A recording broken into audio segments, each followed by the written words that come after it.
Welcome, everyone. This is Recovery Dharma. My name is Julia.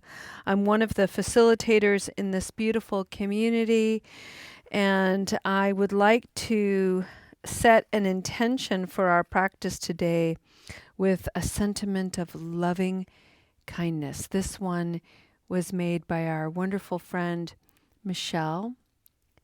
And Michelle, a number of years ago, sent me all of these drawings. She was experimenting with inks and paints and pine cones and leaves that she'd use as brushes. And so I cut them up into bookmarks and sentiments of metta. This one reads, "May you be your own caregiver and caretaker. May you be your own caregiver and caretaker."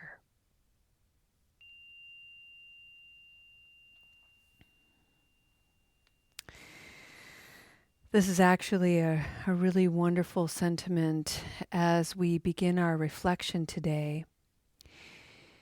For the month of April in the Spokane Sangha, we are exploring the Four Noble Reminders, a concept in Buddhism that is a way of cultivating reverence,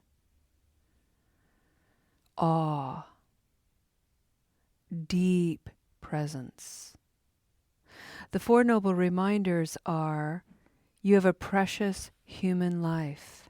How do you want to spend time in this precious human life?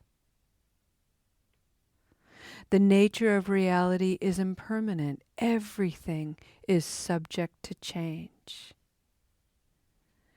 One of the most reliable sources of discomfort in our human existence is the way we resist this noble reminder.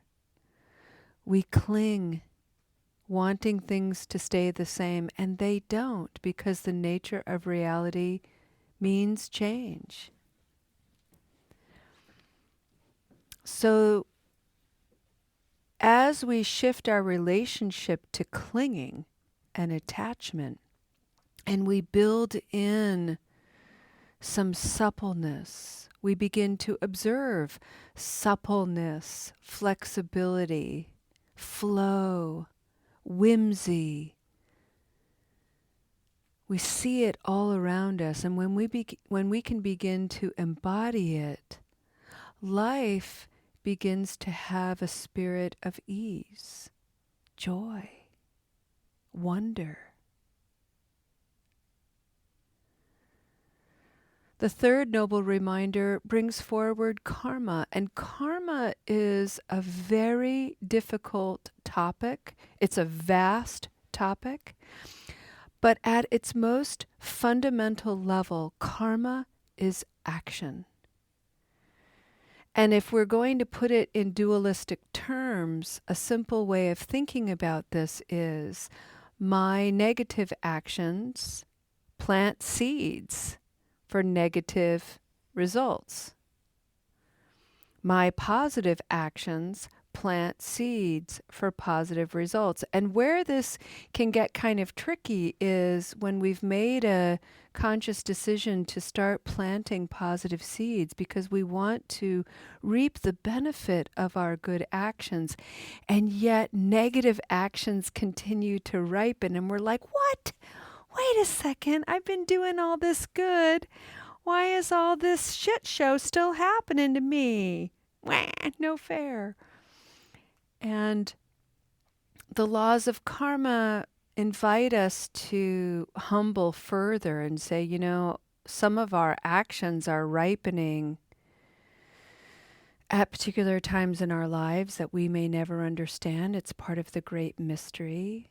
The legacy of our actions ripen when they do.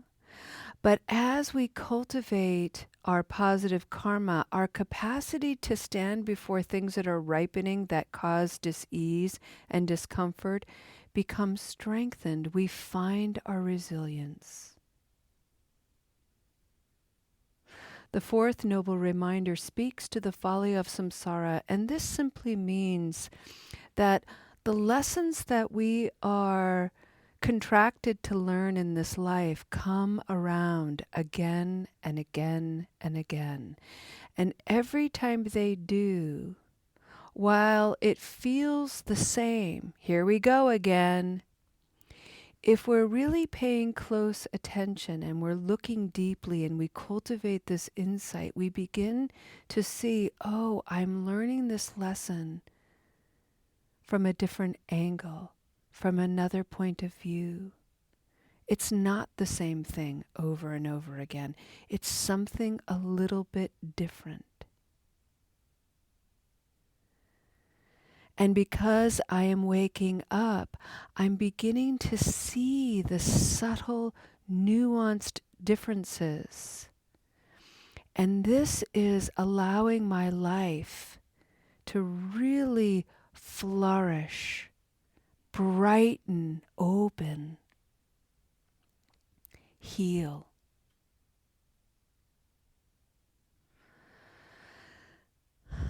So that's what we're spending our time exploring this month. On Wednesdays, we have been exploring a beautiful book by Shantideva, an 8th century monk who basically composed a map of virtuous being based on how he understood the Dharma at his time. It's been translated a number of times, and the translation that we've been reviewing is this one, Guide to the Bodhisattva's Way of Life. And it's written a little bit like the Gita, Bhagavad Gita, which is like a long poem.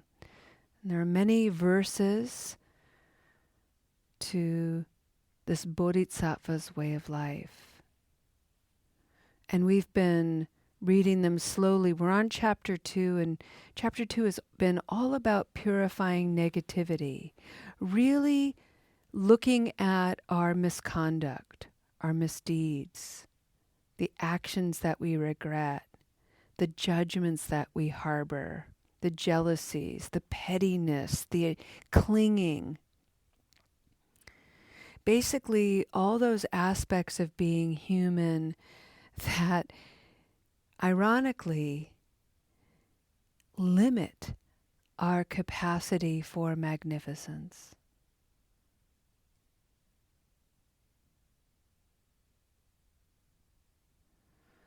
Because we have a habit energy of resisting the things that cause us discomfort, those uncomfortable things actually grow. It's when we can create some space for the discomfort, but fearlessly acknowledge its presence and skillfully apply tools to shift, to change, to heal. And we can't purify, we can't heal the negativity in our lives by looking away, by staying unconscious, by numbing our precious lives. So several verses, literally the first 30 verses of this chapter, Shantideva has been talking about and sharing with us his way of stepping into this healing, purifying process. And it's a very cultural thing. So remember, 8th century. And what he was doing was he was washing and decorating various statues of Buddhas and Bodhisattvas. And he was bowing to them, praying to them, lighting incense, making food offerings, and so on. And to the modern mind, and to my mind, this is a little strange. We don't typically do that in our culture. I know in my Catholic upbringing we had quite a bit of reverence to the saints, but as he's describing it, there's so much energy being paid to these dead people in these symbols and statues. What's the point? And I've been thinking about it. And so rather than read any more verses, because these next series of verses, I think it's verse 33 through 42-ish, Shantideva is going to talk to us about his misconduct, his misdeeds, his regrets, the things that he really wants to transform. And what he's reflecting on in the verses that we're going to read next week are the reality that his actions leave impressions. Even after he's gone, even after when death comes, if he has acted unwisely to someone, that action still lives in that person who is living. And they have the possibility of perpetuating that action. And so he feels very forlorn, and he has this sense of urgency of wanting to course correct his life so that the impression of his actions don't leave deep, penetrating scars.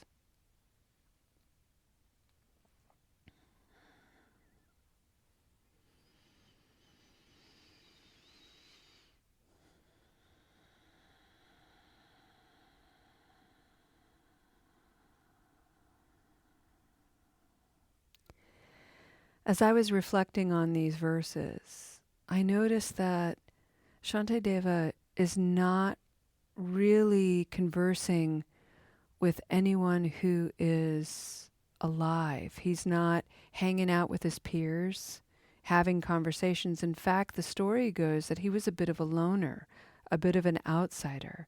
So what he's sharing are his own contemplative practices. So he spends a lot of time with statues, and he spends a lot of time with the memory of those who came before him. And he has a great deal of reverence for them. And it got me thinking about that. Why is he worshiping people who are no longer here?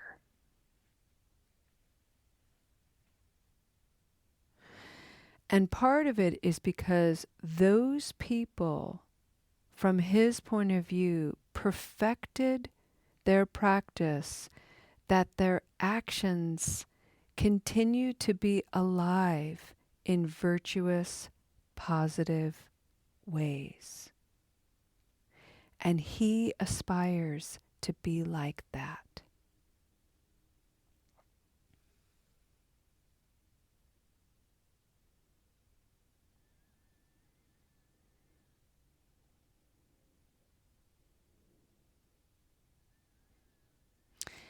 As I continued my own reflection of this, and I thought about the way we worship people today in our modern world, it really begs the question, who do I worship? Why? What does to worship mean? How has that word, to worship, become distorted and perverted? And we see it all the time. We have a culture of cult worshiping. We worship personalities. We worship personalities above deeds, actions. It's really become rather strange and distorted. And so what these reflections have invited me to do is to look at, when I think about the word worship and I think about the synonyms associated with that word, reverence, honor, praise? Who is deserving of my honor and my praise? And when I offer that honor and praise, what's motivating it? Is it an aspiration to be like this person? Is it motivated by jealousy, envy, comparative mind? Oh, I'd like to be like that person, but I never will be because I'm such a loser and I'll never be as good as they are. Scarcity mind.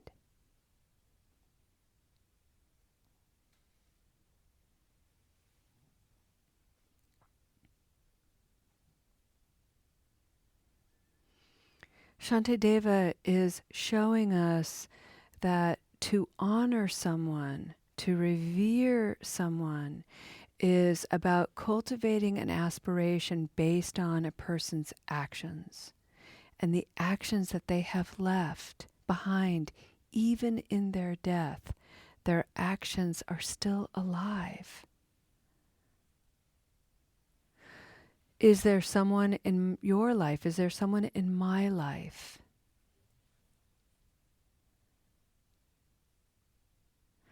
And how can I emulate those behaviors? How can I be inspired by that so that not only can I shift my own actions and really devote myself to generating more positive actions, but how can I also learn to hold my misconduct, my misdeeds with forgiveness and leniency,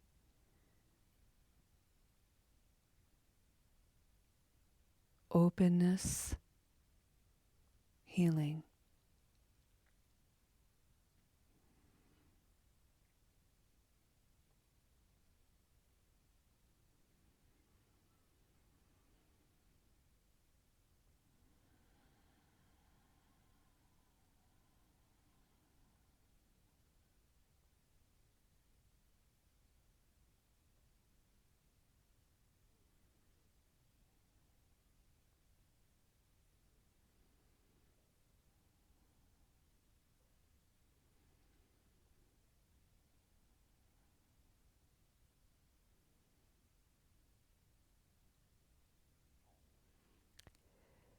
This is a very personal practice, and Shantideva is illustrating how to go inward and how to determine with some curiosity and wonder, what do I value?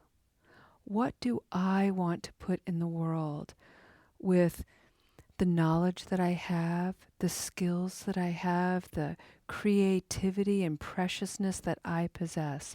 What can I do? How can I drop the comparative mind that is so determined to keep me small and limited, elevating someone else while simultaneously diminishing me? Why engage in that?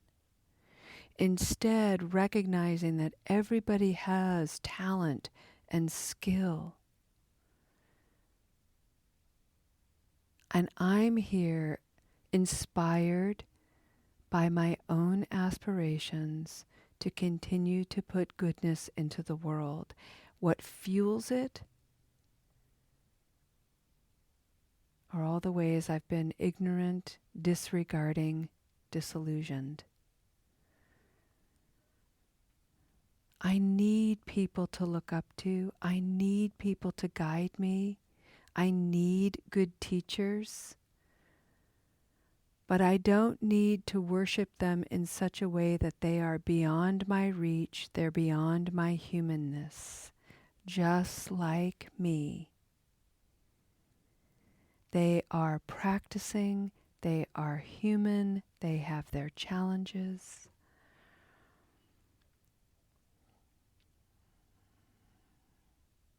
This is what we're invited to explore. Who do you worship and why?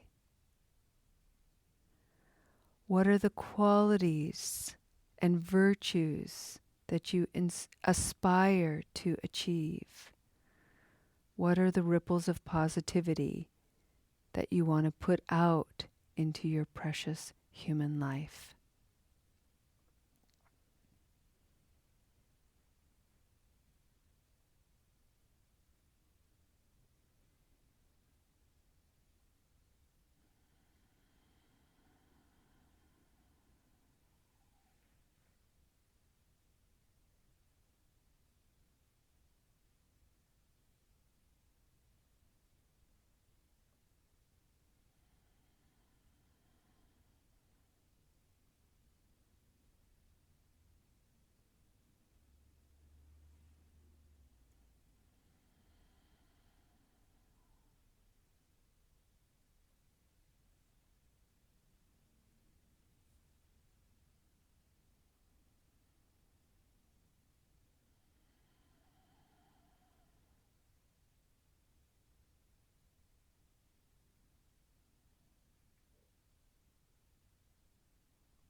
Friends, one of the things that Thich Nhat Hanh was very devoted to teaching was to remind people of their own Buddha nature.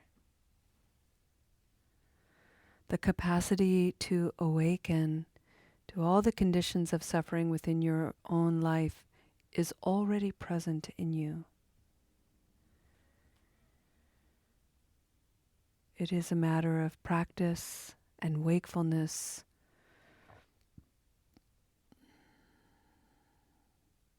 that will arise within, bringing forward what he called freedom.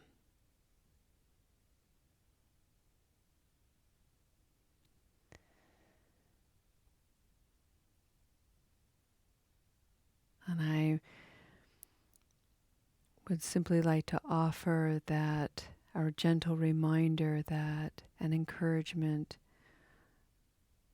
that our steps forward be peaceful, gentle, and kind.